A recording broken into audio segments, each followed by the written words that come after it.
अस्सलाम वालेकुम, welcome to my channel. कैसे हैं आप लोग। आज की वीडियो में हम लेक्चर नंबर 16 करने जा रहे हैं, जिसका टॉपिक है iterative solutions of linear systems.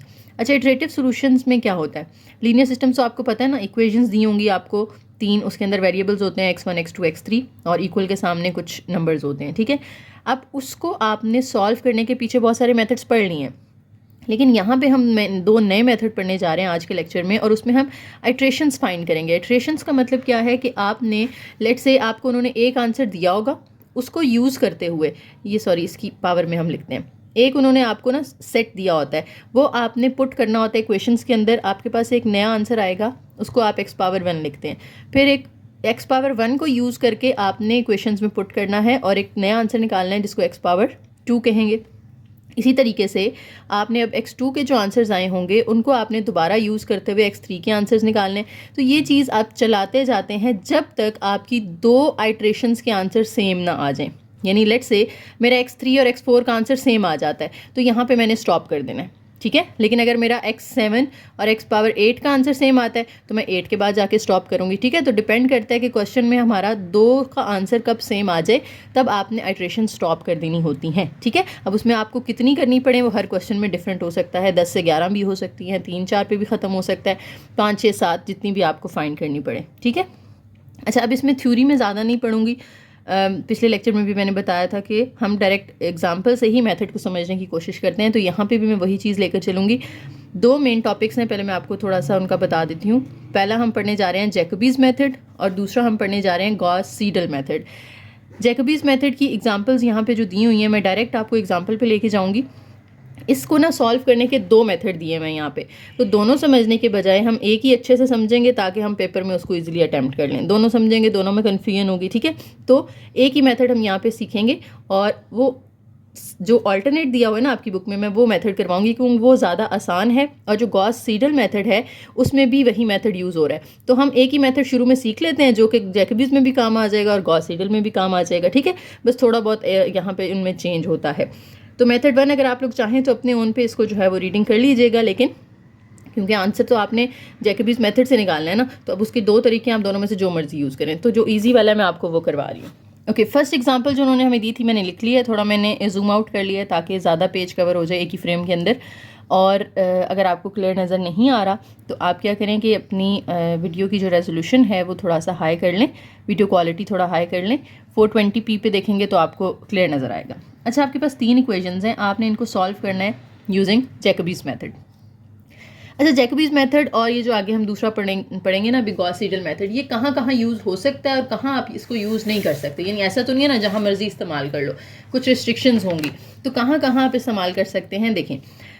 आपने इससे ना एक मैट्रिक्स बनाना है ए, और कोएफिशिएंट मैट्रिक्स होगा। ये आपको पता है ना, हम फर्स्ट कॉलम में x1 के कोएफिशिएंट्स लिख लेते हैं 10, 1, -1। दूसरे में हम x2 के लिखते होते हैं 1, 15 एंड x2। तीसरे में हम x3 के लिखते हैं -1, 1 एंड 20। अब ये जो डायगोनल एलिमेंट्स है ना, ये देखें, फर्स्ट रो का डायगोनल एलिमेंट क्या है, 10 है। तो 10 की एब्सोल्यूट वैल्यू ग्रेटर होनी चाहिए इन दोनों की एब्सोल्यूट वैल्यूज़ के सम से। एब्सोल्यूट वैल्यू का मतलब क्या है, बेसिकली आपने माइनस को इग्नोर कर देना। आसान लफ्जों में कहूँ तो 10 जो है वो ग्रेटर होगा 1 + 1 से, यानी माइनस को छोड़ देना है।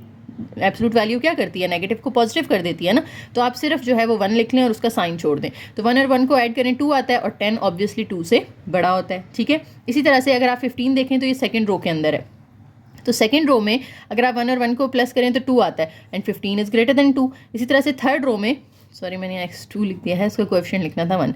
थर्ड रो में 20 है, तो 20 जो है वो इन दोनों को अगर मैं ऐड करूँ 1 और 1 को तो 2 आता है, 20 इज ग्रेटर देन 2। तो जो डायगोनल एंट्रीज हैं वो अपनी रो में सबसे बड़ी हैं, इन दोनों के सम से बड़ी हैं। ठीक है, तो तब आप जैकोबीज भी यूज़ कर सकते हैं और गॉस सीडल भी यूज़ कर सकते हैं। और अगर ऐसा नहीं होता, डायगोनल एंट्रीज जो हैं वो आपकी इस तरह नहीं आ रही, तो फिर जैकोबीज और गॉस सीडल दोनों जो है वो गारंटी नहीं है कि आपको वो ठीक सोल्यूशन देंगे। आप आइट्रेशंस करते जाएं करते जाएं करते जाएं, आपको बहुत दूर जाके भी हो सकता है आपको सिमिलर दो आइट्रेशंस ना मिलें। ठीक है, तो ये चीज़ आप लोगों ने पहले चेक कर लेनी है। अगर ये सेटिस्फाई कर रही है कंडीशन, फिर आप उस पर जैकोबीज या गॉस सीडल दोनों में से कोई भी अप्लाई कर सकते हैं। अब ऑब्वियसली पेपर में अगर उन्होंने जैकोबीज मेथड आपको दिया होगा तो वो ऐसा ही मैट्रिक्स देंगे कि जिसमें ये कंडीशन सेटिस्फाई हो रही होगी। ठीक है, तभी आप आंसर निकाल सकते हैं ना, वरना तो आपका आंसर ही नहीं निकलेगा, आप जितना मर्जी उसको आगे लेकर जाएं। अच्छा, अब यहाँ पे 3 इक्वेशंस हैं। पहली इक्वेशन में से ना आपने x1 की वैल्यू निकाल लेनी है, दूसरी में से x2 की, तीसरी में से x3 की। ये भी हम रफ में कर लेते हैं स्टेप्स, डायरेक्ट हम फिर यहाँ पे अपने आंसर्स लिख लेंगे। देखिए फर्स्ट इक्वेशन से अगर मैं x1 निकालना चाहती हूँ तो ये 10x1 इधर ही रहेगा और बाकी दोनों इक्वल के उधर चले जाएंगे, 18 माइनस x2 प्लस x3। अब x1 के साथ जो 10 मल्टीप्लाई हो रहा है ये उधर जाके हो जाएगा डिवाइड, तो x1 इज इक्वल टू आ जाएगा 1/10 into 18 minus x2 plus x3। आप चाहें तो 10 इस पूरे के साथ ऐसे डिवाइड कर दें या 1/10 अलग रख लें, आपकी मर्जी है, मैंने उसको अलग रख लिया है, ठीक है। सेकंड में से आप x2 की वैल्यू निकालना चाहते हैं सेकंड इक्वेशन में से, तो ये 15x2 वाली टर्म इधर ही रखें, बाकी दोनों आप उधर ले जाएं। इस -12 के साथ x1 और x3 दोनों जाके क्या हो जाएंगे, माइनस हो जाएंगे, और ये 15 यहाँ मल्टीप्लाई हो रहा है उधर जाके डिवाइड हो जाएगा। अगेन आप चाहें तो 15 को इस तरह से पूरा डिवाइड कर दें, चाहें तो 1/15 लिख के साथ ब्रैकेट लगा दें, ये आपकी अपनी मर्जी है टोटल। थर्ड में देखें तो आपको x3 की वैल्यू निकालनी है, तो यहाँ पे x3 के साथ है 20, तो आप 20x3 यहाँ रखेंगे और x2 और x1 दोनों उधर शिफ्ट कर दें 17 के साथ, तो x1 जाके प्लस हो जाएगा, x2 जाके माइनस। तो मेरे पास जो 3 इक्वेशंस आ रही हैं वो हम लिख लेते हैं, लेकिन सॉरी यहाँ पे अभी 20 रहता है, उधर शिफ्ट करना, 20 को उधर ले जाएं, इधर जाके 20 डिवाइड हो जाएगा इन सब के साथ, ये चीज़ आ गई, ठीक है। अब यहाँ पे हम वैल्यूज़ जो है वो हमारी जो आई हैं वो हम लिख लेते हैं। x1 जो है वो हमारा किसकी इक्वल आया था, 1/10 into 18 minus x2 plus x3। x2 equal आया था -12 माइनस x1 माइनस x3, और इसके साथ बाहर डिवाइड हो रहा था 15, और जो x3 है वो इक्वल आया था जनाब 17 प्लस x1 माइनस x3, और ये डिवाइड हो रहा था 20 के साथ। जब ये चीज़ें आ गई हैं आपके पास, अब आपने क्या करना है, देखें हमें क्वेश्चन में अगर आप ये बुक पे देखेंगे एग्जांपल, तो उन्होंने हमसे कहा है कि टेक x⁻0, यानी जो 0th आइट्रेशन है वो हमें इक्वल दी हुई है 0 0 0, यानी आपने जो पहली वैल्यू पुट करनी है ना x1 x2 x3 की, x1 भी 0 है, x2 भी 0 है और x3 भी 0 है, और हमसे वो कह रहे हैं कि आपने इसकी ना 6 आइट्रेशंस फाइंड करनी है। 6 आइट्रेशंस का मतलब है x⁻6 तक जाना है आपने, ठीक है। तो पहले मैं इसकी निकालने जा रही हूँ फर्स्ट आइट्रेशन, हम हेडिंग दे लेंगे यहाँ पे फर्स्ट इटरेशन, आइट्रेशन इसको डिफरेंट प्रोनाउंस करते हैं। अच्छा यहाँ पे x की पावर में लिख दूँगी 1, ठीक है, 1 को इस तरह से आपने ब्रैकेट में लिख देना है। अब यहाँ पे क्या करना है आपने, जो x1 वाला फॉर्मूला है ना, इसके अंदर आपने पहले ये तीनों वैल्यूज़ पुट कर देनी है, x1 x2 x3 की। तो x1 की एक वैल्यू आ जाएगी मेरे पास, x1 के अंदर यहाँ पे 1/10 तो एज इट इज़ रहेगा, 18 भी एज इट इज़ रहेगा, माइनस x2 और x3 की जगह पे उनकी वैल्यूज़ पुट कर दें, दोनों की वैल्यू 0 है, तो यहाँ पे आ जाएगा 0 प्लस 0। अगर आप इसको सॉल्व करेंगे दोनों तो कैंसिल हो जाएंगे, 18/10 आ जाएगा, और इनकी कटिंग हो रही है यहाँ पे, और पॉइंट्स में चलें कर लेते हैं, इजी हो जाएगा। पॉइंट्स में इसको कन्वर्ट कर लें तो 1.8 आंसर आ जाएगा। आपने x2 फाइंड करना है। x2 के लिए हम ये जो x2 का फॉर्मूला है इसके अंदर वैल्यूज़ पुट करेंगे, 1/15 तो एज इट इज़ आएगा, सामने -12 भी एज इट इज़ आएगा, और ये जो x1 और x3 है दोनों की जगह पे आपने क्या कर देना है, 0 कर देना है, क्योंकि हमें ऊपर अभी ये 0 दिए हुए हैं ना सारे, तो ये -0 -0, तो 1/15 इंटू -12, और इनकी भी आप अगर पॉइंट्स में कन्वर्ट करें इनको डिवाइड करके, तो ये आ जाएगा -0.8। नेक्स्ट x3 निकाल लेते हैं। x3 का फॉर्मूला अगर आप देखें तो 1/20 है इंटू 17 प्लस x1 और x3 दोनों को आपने 0 ले लेना है, 0 -0। अब ये 17/20 आ जाएगा, और 17/20 को अगर आप पॉइंट्स में करते हैं तो ये 0.85 आ जाएगा, ठीक है। देखें मेरे पास x1 x2 x3 की न्यू वैल्यूज़ आ चुकी हैं। अब मैंने फाइंड कर लेनी है सेकेंड आइट्रेशन। सेकेंड आइट्रेशन में यानी x की इस तरह से पावर ब्रैकेट में 2 लिख देनी है, ठीक है, x² नहीं पढ़ना इसको, ये x की सेकेंड आइट्रेशन है।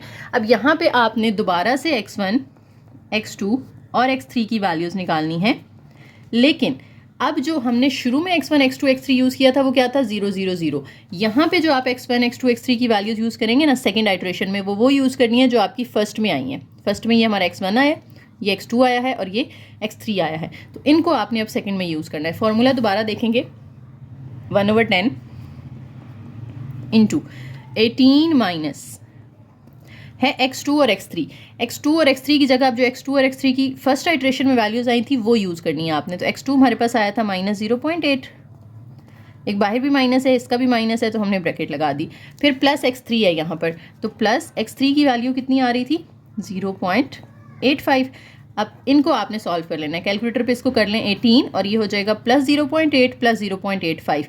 जो आंसर आए उसको फिर आप डिवाइड कर दें इसके साथ 10 के साथ, तो हमारे पास जो यहाँ पे x1 का नया आंसर आएगा ना। इसी तरह से x2 निकालना है। x2 का फॉर्मूला देखेंगे 1/15 इंटू -12 माइनस, अब ये x1 आ गया यहाँ पे, तो x1 की आपने वो वैल्यू यूज़ करनी है जो फर्स्ट आइट्रेशन में आई थी। x1 कितना आया था यहाँ पे 1.8 आया था, 1.8, फिर है माइनस और फिर x3 है, तो x3 मेरे पास फर्स्ट आइट्रेशन में क्या आया था 0.85। अगेन कैलकुलेटर पे -12 -1.8 -0.85 करें, डिवाइड कर दें इसको 15 से, तो हमें रिजल्ट मिलेगा -0.9767। ठीक है, फिर x3 निकालना है हमने यहाँ पर। अब x3 जब आप निकाल रहे हैं तो आपने फॉर्मूला x3 वाला जो ऊपर था वो यूज़ करना है 1/20 इंटू 17 प्लस x1 की वो वैल्यू जो फर्स्ट आइट्रेशन में आई थी 1.8 माइनस x3 की वैल्यू जो फर्स्ट आइट्रेशन में आई थी 0.85। कैलकुलेटर पे इन सबको सॉल्व करें, डिवाइड करें 20 से, तो आपको रिजल्ट मिलेगा 0.98। सेकेंड आइट्रेशन हो गई। अब आपने फाइंड करनी है थर्ड आइट्रेशन, हेडिंग दे लें थर्ड इटरेशन, और इसको हम x की पावर इस तरह से 3 लिख देंगे। ठीक है, अगेन हमने x1 भी निकालना है, x2 भी निकालना है और x3 भी निकालना है। फॉर्मूलाज वही यूज़ होंगे जो हम ऊपर एक दफ़ा इक्वेशंस बना चुके हैं ना, 3 x1 x2 x3 की, वही बार बार आपने हर आइट्रेशन में यूज़ करनी है, बस वैल्यूज चेंज होती जाएंगी। तो x1 हमारे पास है 1/10 इंटू 18 माइनस 1/10 इंटू 18 माइनस, फिर हमारे पास आ रहा है यहाँ पे x2 प्लस x3। अब x2 की हम थर्ड आइट्रेशन में वो वैल्यू यूज़ करेंगे जो हमने सेकंड में फाइंड की है। ठीक है, फर्स्ट वाली अब छोड़ देनी है, अब थर्ड में आपने सेकंड वाली वैल्यूज़ यूज़ करनी है। तो सेकंड में हमारे पास जो x2 था वो क्या निकला था यहाँ पे माइनस, तो ये माइनस इस माइनस के साथ हम प्लस कर देते हैं 0.9767। फिर इसके साथ आ रहा है प्लस x3 जो सेकंड आइट्रेशन में आया था वो कितना आया था 0.98। अब कैलकुलेटर से आप 18 में प्लस करें 0.9767, उसमें प्लस करें 0.98, जो भी आंसर आएगा उसको डिवाइड कर देंगे आप किसके साथ 10 के साथ, तो हमारी थर्ड आइट्रेशन में जो x1 की वैल्यू आ जाएगी वो आ जाएगी जनाब 1.9957। ठीक है, अब x2 निकालना है आपने, तो अगेन x2 का फॉर्मूला 1/15 इंटू -12 माइनस x1 की वैल्यू जो आपने सेकंड में निकाली है, कितनी निकाली है 1.965, फिर है माइनस x3 की वैल्यू जो सेकंड में निकाली है वो 0.98 थी। अगेन इन सबको सॉल्व करके 15 पे डिवाइड करें तो x2 हमारे पास आएगा -0.9963। ठीक हो गया। अब x3 निकालना है, तो x3 का फॉर्मूला 1/20 इंटू 17 प्लस x1 की वैल्यू फिर x3 की वैल्यू। x1 की वैल्यू हमने सेकेंड आइट्रेशन में निकाली थी 1.965 माइनस x3 है, तो x3 की वैल्यू सेकेंड आइट्रेशन में थी 0.98। इनको भी प्लस माइनस करके 20 पे डिवाइड करना है आपने, तो ये हमें आंसर देगा 0.9971। मुझे उम्मीद है ये सीक्वेंस आपको समझ आ गई होगी कि आपने क्या करना है। फर्स्ट आइट्रेशन में जो जीरो वाली वैल्यूज़ थी वो यूज़ की, सेकंड में आपने फर्स्ट वाली वैल्यूज़ यूज़ की हैं और थर्ड में आपने सेकंड वाली वैल्यूज़ यूज़ की हैं। अब जब आप फोर्थ आइट्रेशन करेंगे तो उसमें कौन सी वैल्यूज़ यूज़ होंगी, थर्ड वाली। ठीक है, फोर्थ इटरेशन में हम रिप्रेजेंट करते हैं x की पावर इस तरह से 4 करके।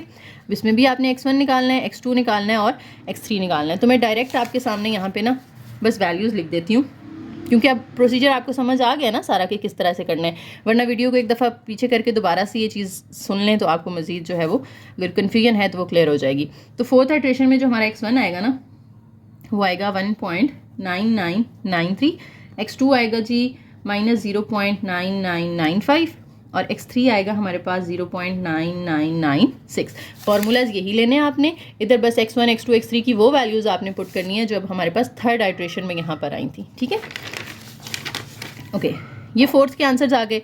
अब मैं x की पावर 5 की भी निकाल लेती हूँ, यानी फिफ्थ आइट्रेशन। तो वो मेरे पास x1 जो होगा ना वो इक्वल आएगा 1.9999 और इसकी जो x2 की वैल्यू होगी वो हमारे पास आएगी -0.9999 और जो x3 की वैल्यू आएगी वो हमारी आएगी 0.9999। तो 5 आइट्रेशंस हो गई। इस तरह से 6 वाली भी जो होगी, यानी एक्स की पावर इस तरह से ब्रैकेट में 6। उसके आंसर्स होंगे हमारे पास x1 2.000 आ जाएगा, x2 जो होगा वो -1.000 आ जाएगा और x3 जो होगा वो 1.000 आ जाएगा। हालांकि अभी हमारे आंसर्स यहाँ पे सेम नहीं आए, यानी x5 के आंसर्स और x6 के आंसर्स सेम आने चाहिए थे, तो हम कहते हैं कि हमारा सोल्यूशन आ गया यहाँ पर। लेकिन हमें क्योंकि क्वेश्चन में उन्होंने कहा था कि आपने 6 आइट्रेशंस निकालनी है, हमने इसलिए 6 पे आके स्टॉप कर दिया है, वरना इसका सोल्यूशन अभी आगे और जाएगा। अब 7th आइट्रेशन निकालेंगे और फिर देखेंगे कि क्या 6 और 7 के आंसर सेम आते हैं। अगर सेम आते हैं तो फिर आपने स्टॉप कर देना और इस एग्जाम्पल में आपके सेम आ जाएंगे। ठीक है, जब आप इसकी 7th आइट्रेशन निकालेंगे ना, सेम यही डिट्टो आपकी यही वैल्यूज़ आ जाएंगी, तो फिर आप 7 पे इसको स्टॉप कर दोगे, आपको इसका सोल्यूशन मिल जाएगा। ठीक है, लेकिन अभी हम 7 पे नहीं जा रहे क्योंकि हमसे रिक्वायरमेंट क्या थी कि 6 आपने फाइंड करनी है, तो 6 हमने कर ली, तो बस हमारा काम ख़त्म हो गया। अब इसी क्वेश्चन को, यही क्वेश्चन आ जाता है इस तरह से कि आपको वो क्वेश्चन में नहीं कहते कि 6 आइट्रेशंस निकालें और आपसे कहते हैं कि इसका सोल्यूशन फाइंड करें, तो फिर आपने 6 पे स्टॉप नहीं करना। जैसे कि अभी मैंने बताया, आप इसकी 7th आइट्रेशन निकालेंगे, उसमें आप ये 6 वाली वैल्यूज़ यूज़ करेंगे। जब आप 7 निकालोगे ना, तो इसकी जो x7 आएगी उसमें जो x1 आएगा वो यही सेम आ जाएगा 2.000, x2 भी सेम आ जाएगा -1.000 और जो x3 है वो भी सेम आ जाएगा 1.000। तो फिर हम कहेंगे कि इसका जो सोल्यूशन है वो ये है, जो सेम वैल्यू आ रही होती है ना वही सोल्यूशन होता है। हम x1 का ये आंसर होगा, x2 का ये होगा और x3 का ये आंसर होगा। ठीक है, तो उम्मीद है मुझे ये आपको जैकोबीज मेथड समझ आ गया होगा। अब कोई भी आपको क्वेश्चन आ जाए आप उसको सॉल्व कर सकते हैं। आपको हमेशा, अगर शुरू में नहीं भी दिया ना उन्होंने, या आपको x पावर 0 नहीं भी दिया, तो आपने खुद से उसको 0 0 ही ले लेना है। ठीक है, बाय डिफ़ॉल्ट उसकी वैल्यू हम क्या लेते हैं, 0 0 ही लेते हैं, अगर क्वेश्चन में नहीं भी बताई तो। वैसे यूजुअली वो बता देते होते हैं। तो आपने इधर से x1 को अलग कर लेना है, x2 को सेकंड इक्वेशन में से अलग कर लेना है, थर्ड में से x3 को अलग कर लेना है। जब ये अलग हो जाएंगे फिर आपने फर्स्ट आइट्रेशन निकालनी है, जिसमें आप 0 0 0 इनको सबको पुट करेंगे तो आपके पास इनके नए आंसर्स आ जाएंगे। फिर आपने सेकेंड आइट्रेशन निकालनी है, जिसमें आप इन्हीं फार्मूलाज में इन सब की वैल्यूज़ वो पुट करेंगे जो आपने फर्स्ट आइट्रेशन में निकाली हैं, तो आपके पास सेकंड में कुछ नए आंसर्स आ जाएंगे। फिर आपने थर्ड आइट्रेशन निकालनी है, अब थर्ड में इन्हीं फार्मूलाज में आपने इनकी वो वैल्यूज़ पुट करनी है जो आपने सेकंड में निकाली हैं, तो आपको थर्ड के कुछ नए आंसर मिल जाएंगे। फिर इन आंसर्स को यूज़ करते हुए आपने फोर्थ, इनको यूज़ करते हुए फिफ्थ के आंसर्स यूज़ करते हुए 6 और 6 के आंसर्स यूज़ करते हुए 7th आइट्रेशन निकालनी होती है। अच्छा, इस क्वेश्चन में ना मुझसे एक मिस्टेक हो गई है। जब हम ये क्वेश्चन बना रहे थे तो x3 वाला हमने इधर रखा था, x1 और x2 ने उधर जाना था। 17 के साथ x1 ने जाके प्लस होना था, x2 ने जाके माइनस होना था, लेकिन मैंने गलती से यहाँ पे x3 लिख दिया। तो अब ये x3 जहाँ जहाँ यूज़ हो रहा है उसमें यहाँ पे ये आपने x2 की जगह 0 पुट किया है। इधर फिर आपने x2 की वैल्यू पुट करनी थी जो कि हमारी यहाँ पे आई थी x2 की 0.8, ये -0.8, तो वो प्लस हो जानी थी यहाँ पे। ठीक है, इसके फिर आंसर सेम है, मैंने आंसर सेम लिखे हैं क्योंकि मैंने पहले से निकाल के रखे हुए थे, बस यहाँ पुट करने में थोड़ा सा मुझसे ये गलती हो गई है। अब इसी तरह से यहाँ पे जब आप x3 में आपने यहाँ पुट किया x3, लेकिन हमने यहाँ पे क्योंकि x2 आ रहा है इक्वेशन में, देखें यहाँ पे x2 आ रहा है, तो आपने सेकेंड आइट्रेशन में से x2 की वैल्यू पुट करनी है जो कि क्या है +0.9767। ठीक है, फिर आपका ये आंसर सेम आएगा। इसी तरीके से फोर्थ और फिफ्थ में भी आंसर्स जो हैं ये मैंने डायरेक्ट लिखे हैं, तो ये तो बिल्कुल ठीक हैं और इनके भी आंसर्स बिल्कुल ठीक निकाले हुए हैं मैंने, बस ये 2-3 जगह पे ये मिस्टेक हो गई थी। अच्छा, अब चलते हैं नेक्स्ट मेथड की तरफ, जिसमें हमने पढ़ना है Gauss Seidel method.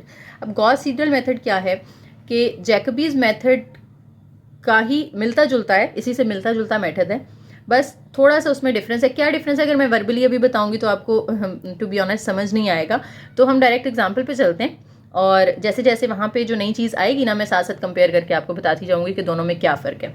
Okay, same example जो हम अभी पीछे करके आए हैं और उसी को हमने अब किससे सॉल्व करना है, गॉस सीडल मेथड के साथ। स्टार्ट इसमें भी हम इसी तरह करेंगे कि x की पावर 0 जो है वो किसकी इक्वल है 0 0 0, और इसका भी x1 की वैल्यू निकाल लेनी है, x2 की निकाल लेनी है और x3 की, सेम उसी तरीके से जैसे हमने पिछली एग्जांपल में निकाली थी। ठीक है, तो स्टार्ट देख रहे हैं दोनों का सेम है, जैसे हमने उसमें स्टार्ट किया था कि x1 x2 x3 के फार्मूलाज बना लें, सेम वही चीज़, तो सेम ही फार्मूलाज बनेंगे ना।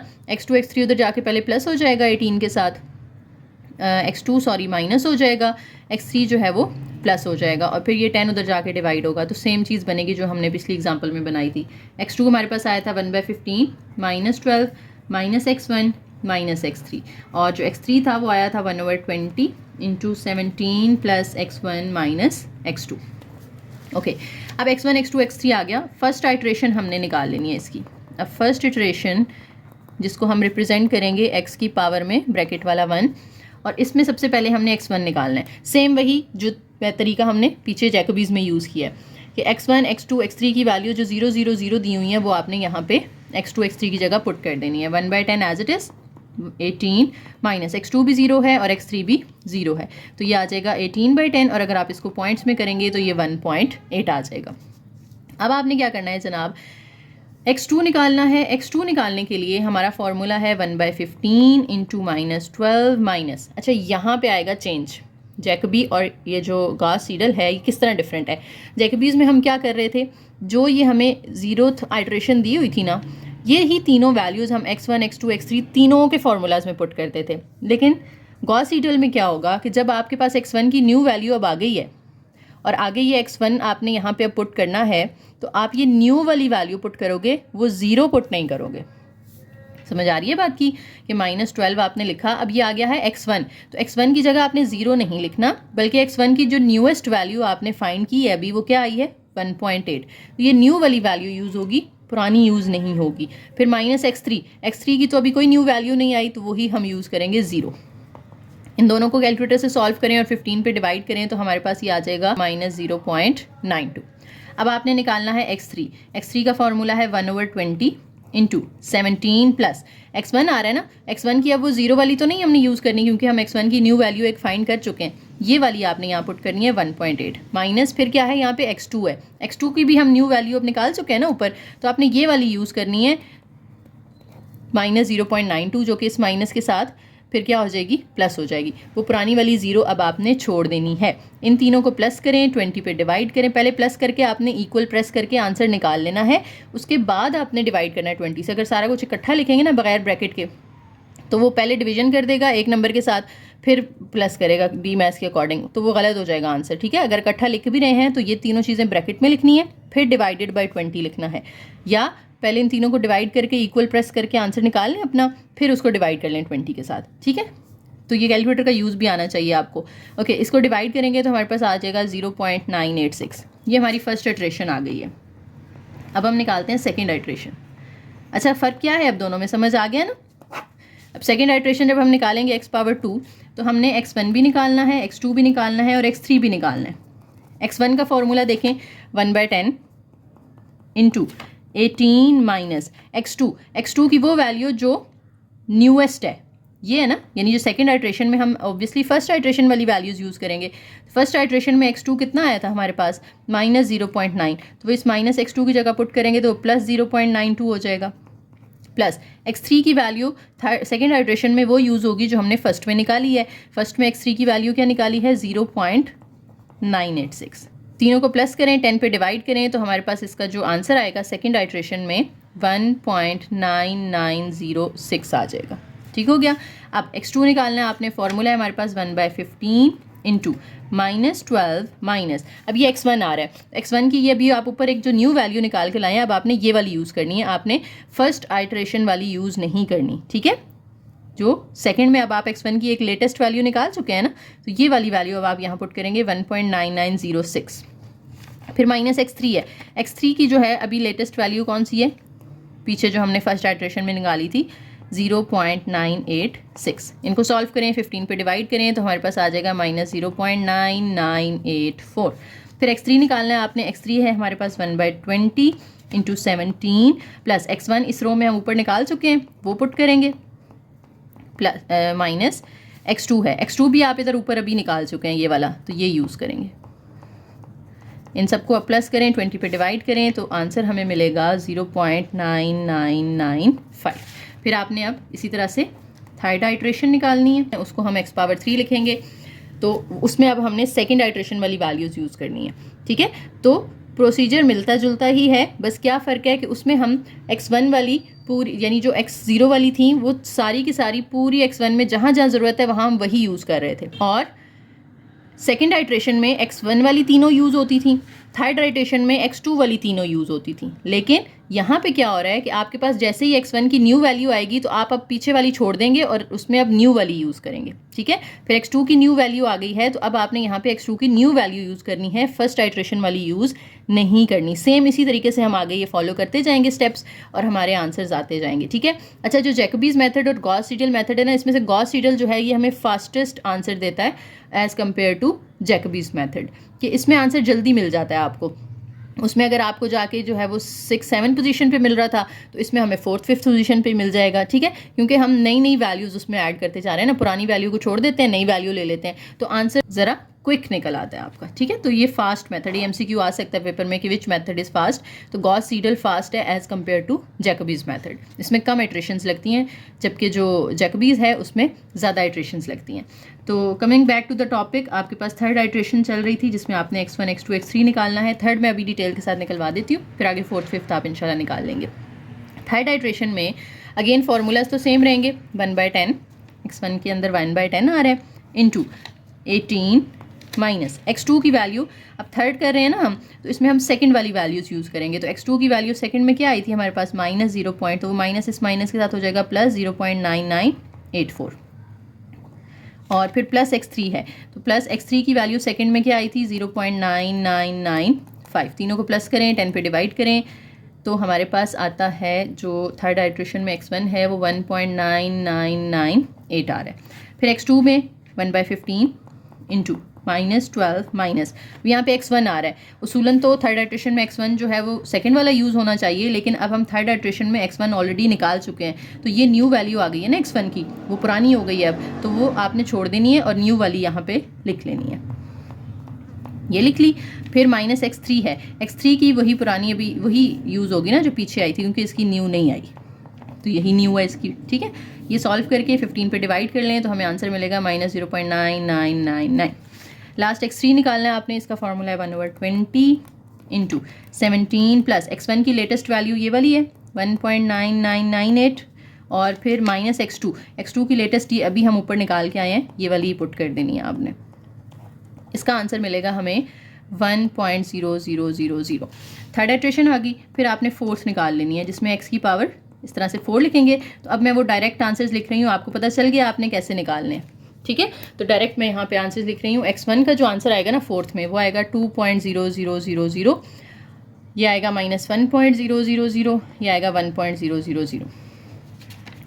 फिफ्थ जो होगी आपकी x इंटू 5, उसमें x1 होगा हमारे पास 2.000, x2 -1.0 और x3 आ जाएगा 1.000। ओके, तो देख रहे हैं आपका x4 और x5 का आंसर तो सेम आ गया, जो x4 के आंसर्स थे एग्जैक्टली 5 के भी वही आंसर्स आ रहे हैं। तो हम अपना सोल्यूशन यहाँ पे स्टॉप कर देंगे, हमें सोल्यूशन मिल गया है। सो हमारा जो फाइनल आंसर होगा उसमें हम लिखेंगे x1 की वैल्यू 2.00, एंड वाले 0 अगर आप नहीं भी लिखना चाहते तो कोई मसला नहीं है, लिख लेंगे तो ज़रा बेहतर हो जाएगा। इसी तरह से x2 का आंसर हमें मिल गया -1 और x3 का आंसर मिल गया है जनाब 1। तो ये आपका फाइनल आंसर होगा। अच्छा, इसमें अब आप चेक भी कर सकते हो कि आपके आंसर ठीक हैं या नहीं। 2, -1 और 1 इक्वेशन में पुट करके देखें, इसकी जगह 2, इसकी जगह -1 और इसकी जगह 1, तो 10 2s are 20 होगा, 20 - 1 19, 19 - 1 18। तो देखें सामने जो लेफ्ट हैंड साइड है और राइट हैंड साइड है दोनों का आंसर सेम आ गया ना, सामने 18 है, इधर भी हमने वैल्यूज पुट की तो 18 आ गया। इसी तरह से आप यहाँ पे भी 2 -1 और 1 पुट करके देखें तो आपका आंसर -12 ही आएगा। तो इससे आपको पता चल जाएगा कि आपके आंसर्स बिल्कुल ठीक आए हैं। ठीक हो गया। अब देखें यहाँ पे हमें कितने में आंसर मिल गया, 4 और 5 का सेम आ गया, लेकिन अभी जो पीछे हम एग्जाम्पल करके आए हैं उसमें क्या था, उसमें हमें 6 और 7 आइट्रेशन सेम मिली थी, जबकि इसमें 4th और 5th आ गई, तो 2 आइट्रेशन हमें कम फाइंड करनी पड़ी है ना, तो ये जल्दी हो गया, इसमें हमें जल्दी सोल्यूशन मिल गया गॉस सीडल के अंदर। So it is fast method. ठीक है। अच्छा, एक टर्म यहाँ पे रह गई है बताने वाली, जो मैंने आपको बतानी थी लेक्चर इसी के अंदर 15 के अंदर, स्ट्रिक्टली डायगनली डोमिनेंट मैट्रिक्स क्या होता है। इसी में मैंने आपको जैकोबीज मेथड के स्टार्ट में एक बात बताई थी कि आप डायगनल एलिमेंट्स यहाँ पे मेंशन कर दें कौन से हैं, और इधर डायगनल एलिमेंट है हमारा 10, इसकी रो में जो बाकी दोनों आ रहे हैं उनको ऐड करके आंसर इससे छोटा आता है। इसी तरह से ये 15 है, इसकी रो में बाकी दोनों जो नंबर्स आ रहे हैं उनको ऐड करके आंसर इससे छोटा आता है।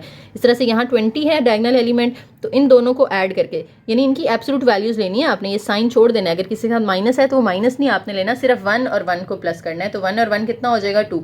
20 जो है वो छोटा है 2 जो है वो छोटा है ना 20 से।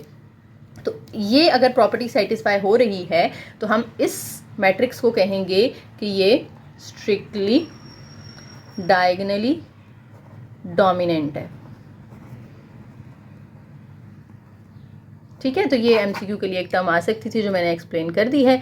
बाकी ऐसा कोई इस लेक्चर में ख़ास चीज़ नहीं है, जो मैंने चीज़ें बताने वाली थी वो आपको बता दी हैं। ये जो चीज़ मैंने आपको बताई है ना, ये स्मॉलिक फॉर्म में इधर लिखी हुई है, ये आप लोग देख लीजिएगा। एमसीक्यूज़ में हो सकता है इस तरह से आ जाए, coefficient of x1 is greater than coefficient of x2 plus coefficient of x3, और इन तीनों की एब्सोल्यूट वैल्यूज़ हैं। इसी तरह से सेकंड रो में भी आपने ये चीज़ देख लेनी होती है कि x2 का कोएफिशिएंट बाकी दोनों के सम से बड़ा हो, और थर्ड जो रो होती है उसमें आपने देख लेना होता है कि x3 का कोएफिशिएंट जो है वो बाकी दोनों से बड़ा हो। ठीक है, तो बस ये 2 टॉपिक्स थे। उम्मीद है आपको समझ आ गई होगी। वीडियो पसंद आई हो तो लाइक करें, शेयर करें, चैनल को ज़रूर सब्सक्राइब कीजिएगा।